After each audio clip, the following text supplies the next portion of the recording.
आज हम हिंदी व्याकरण में पाठ वाक्य विचार के बारे में पढ़ेंगे। इसमें बताया गया है कि वाक्य की सबसे छोटी इकाई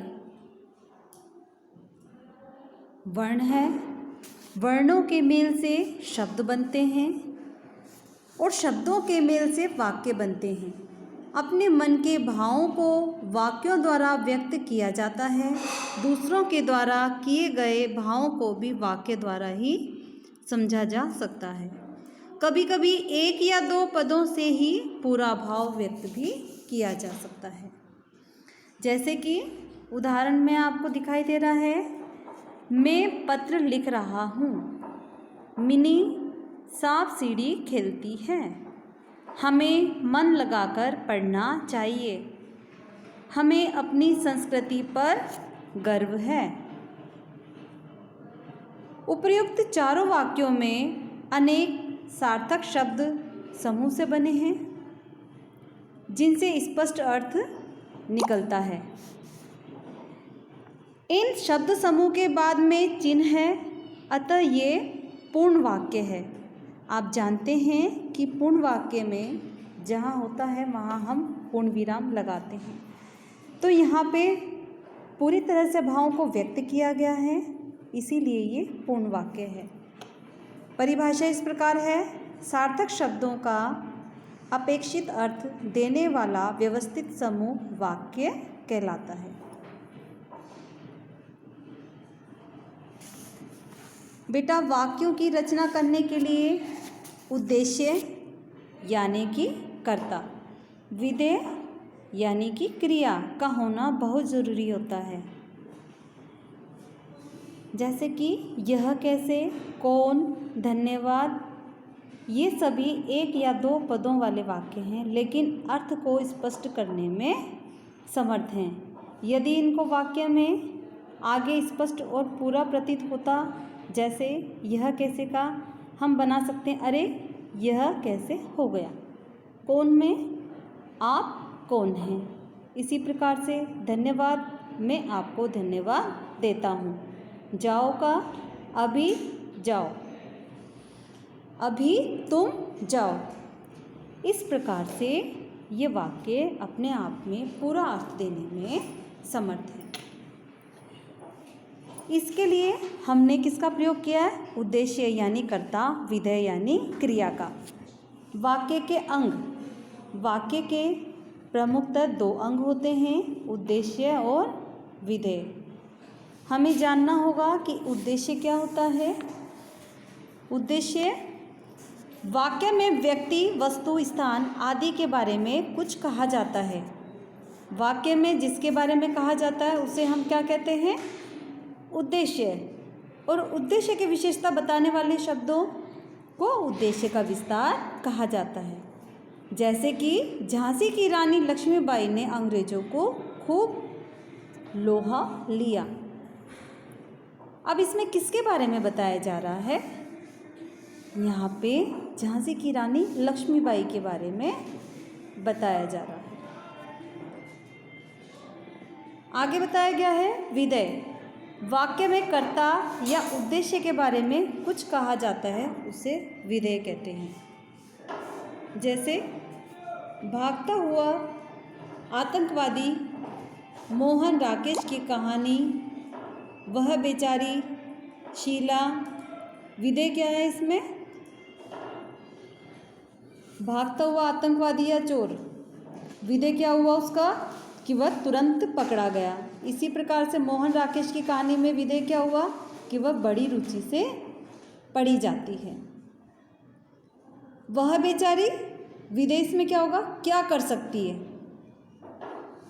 उद्देश्य शीला, विधेय में सेब खाती है। जैसा कि हमने कहा, जिसके बारे में बताया जाता है या कहा जाता है वह उद्देश्य होता है। जैसे कि इसमें शीला शब्द आया है, मोहन राकेश आए हैं, विधेय जो कि उनके द्वारा कार्य किया जा रहा है, यानी कि क्रिया की जा रही है।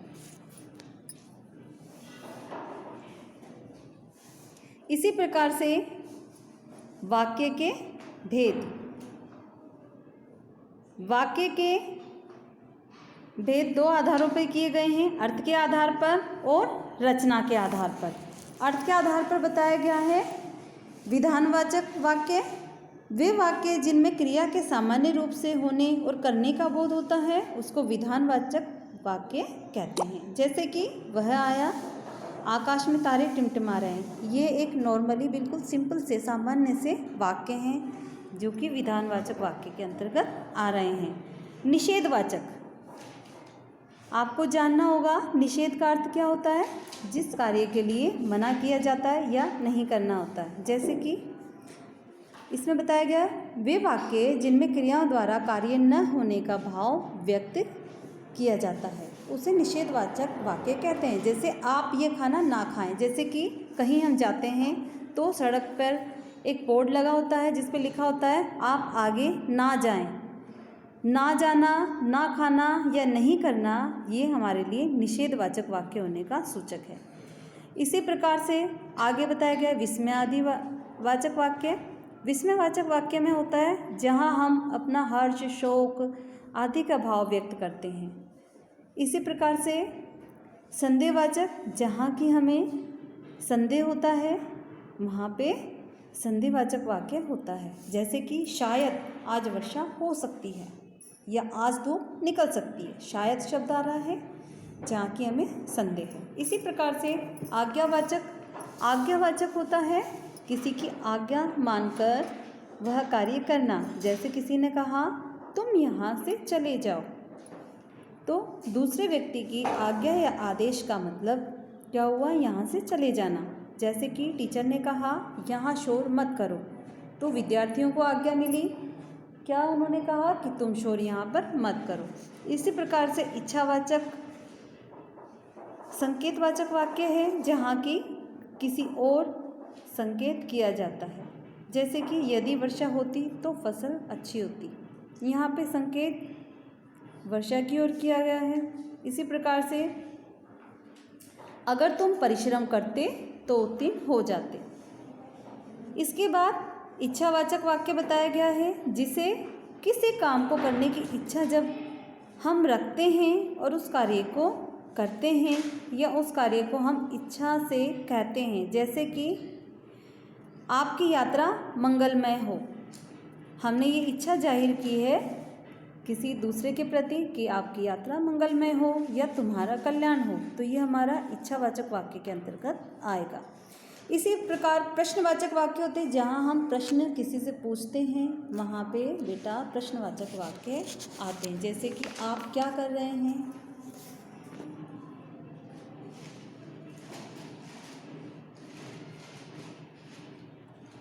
इसी प्रकार से रचना के आधार पर बताया गया है बेटा सरल वाक्य, संयुक्त वाक्य और मिश्रित वाक्य। सरल वाक्य वे होते हैं जिनमें केवल एक ही क्रिया होती है। क्रिया क्या होता है बेटा, कार्य। जैसे कि सचिन आया, धवल ने खाना खाया, इसमें सिर्फ एक ही क्रिया हो रही है, एक ही कार्य हो रहा है। जैसे कि सचिन आया है और धवल ने क्या किया है, खाना खा लिया है। इसी प्रकार संयुक्त वाक्य क्या होते हैं, वे वाक्य जिनमें आए सभी उपवाक्य समान स्तर के होते हैं वो संयुक्त वाक्य कहलाते हैं। जैसे कि शशांक स्कूल जाता है और मन लगाकर पढ़ता है। अब इसमें जो उपवाक्य आए हैं, जो दो सेंटेंस दिए गए हैं, ये समान स्तर के हैं कि शशांक स्कूल भी जाता है और वो मन लगाकर भी पढ़ता है, इसीलिए ये क्या हुए, संयुक्त वाक्य। आगे मिश्रित वाक्य बताया गया है, वे वाक्य जिनमें आए उपवाक्यों में एक मुख्य उपवाक्य हो और शेष उस पर आश्रित हों। जैसे कि मोहन ने पूछा कि तुम कहाँ गए। इसी प्रकार हम जानते हैं कि वे आज नहीं आएंगे जबकि उनकी अत्यंत आवश्यकता है। इसमें एक उपवाक्य और शेष उस पर आश्रित वाक्य हैं, इसीलिए यहाँ पे मिश्रित वाक्य है। आप जब ध्यान से पढ़ेंगे, ध्यान से आप इन सेंटेंस को पढ़ेंगे तब ये आपको बेटा समझ में आएंगे। विशेष, मुख्य और आश्रित उपवाक्यों को पहचानने के लिए भी इसमें बताया गया है। इसके बाद इसमें बताया गया है वाक्य परिवर्तन। सरल वाक्य से संयुक्त वाक्य किस प्रकार बनाए जाते हैं। जैसे कि हरी बत्ती होते ही यातायात चल पड़ा, ये क्या है, एक सरल वाक्य, सीधा सा वाक्य है जिससे कि हमें पूर्ण बोध हो रहा है इसमें कि हरी बत्ती होते ही यातायात चल पड़ा। अब संयुक्त वाक्य कैसे बनेगा कि हरी बत्ती हुई और यातायात चल पड़ी। आप ध्यान दीजिएगा, इसमें हरी बत्ती हुई, इसमें फिर और का प्रयोग करते हुए बताया गया यातायात चल पड़ा। ये क्या हुआ, संयुक्त वाक्य, क्योंकि इसमें और के माध्यम से दो वाक्यों को जोड़ा गया है। तो इस प्रकार से हम संयुक्त को सरल या सरल से संयुक्त में वाक्य परिवर्तन कर सकते हैं।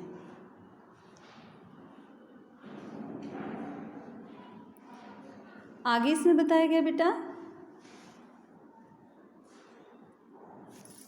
सरल वाक्य से मिश्रित वाक्य बनाना। जैसे कि सरल वाक्य हमने पढ़ा था, पूर्ण बोध हमें किसी बात का होता है एक ही सेंटेंस में, और जबकि मिश्रित वाक्य क्या होते हैं, जिसमें कि एक मुख्य उपवाक्य होता है, शेष उस पर आश्रित होते हैं। जैसे कि अध्यापक के आते ही कक्षा शांत हो गई, ये क्या है, एक सरल वाक्य है कि अध्यापक आया और कक्षा शांत हो गई, चुप हो गई।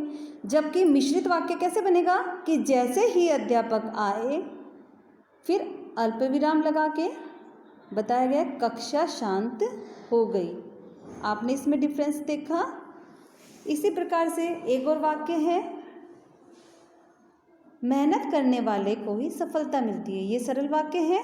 अब जब हम मिश्रित बनाएंगे तो कैसे बनेगा, जो मेहनत करता है उसे सफलता मिलती है। तो आशा है कि ये आपको समझ में आ रहा है। इसके बाद है संयुक्त वाक्य से मिश्रित वाक्य बनाना। जैसे कंडक्टर ने सीटी बजाई और बस चल पड़ी, ये क्या है, संयुक्त वाक्य, जबकि हम इसको मिश्रित वाक्य में बनाएंगे। अच्छा ध्यान दीजिएगा कि इसमें क्या होता है, संयुक्त वाक्य में सभी उपवाक्य समान स्तर के होते हैं, ठीक है। जैसे कंडक्टर ने सीटी बजाई है और बस चल पड़ी है, ये समान उपवाक्य हैं। और जबकि मिश्रित वाक्य बनाएंगे तो जैसे ही कंडक्टर ने सीटी बजाई बस चल पड़ी। इसी प्रकार से संयुक्त वाक्य से मिश्रित वाक्य को सरल वाक्य बनाना। देखिएगा, मेरी साइकिल काले रंग की है, ये एक सिंपल सरल वाक्य है। मिश्रित वाक्य क्या हो गया, जो काले रंग की साइकिल है वह मेरी है। इसी प्रकार से सरल वाक्य है, आप घर जाइए और आराम कीजिए। और संयुक्त वाक्य कैसे बनेगा, आप घर जाइए और आराम कीजिए, क्योंकि और के माध्यम से इसमें दोनों समान स्तर के उपवाक्य बताए गए हैं। तो थोड़ा हमें ध्यान देना होगा तो आपको ये बहुत अच्छे से समझ आएगा। आपने सीखा में बताया गया है, सार्थक शब्दों का अपेक्षित अर्थ देने वाला व्यवस्थित समूह वाक्य कहलाता है। वाक्य के दो अनिवार्य अंग हैं, उद्देश्य और विधेय। वाक्य के दो भेद हैं, अर्थ के आधार पर और रचना के आधार पर। अर्थ के आधार पर वाक्य के 8 भेद हैं, विधानवाचक, निषेधवाचक, विस्मयवाचक, संदेहवाचक, आज्ञावाचक, संकेतवाचक, इच्छावाचक और प्रश्नवाचक। रचना के आधार पर वाक्य के कितने भेद हैं, 3, सरल वाक्य, संयुक्त वाक्य और मिश्रित वाक्य। आशा है कि ये पाठ आपको बहुत अच्छे से समझ आया होगा।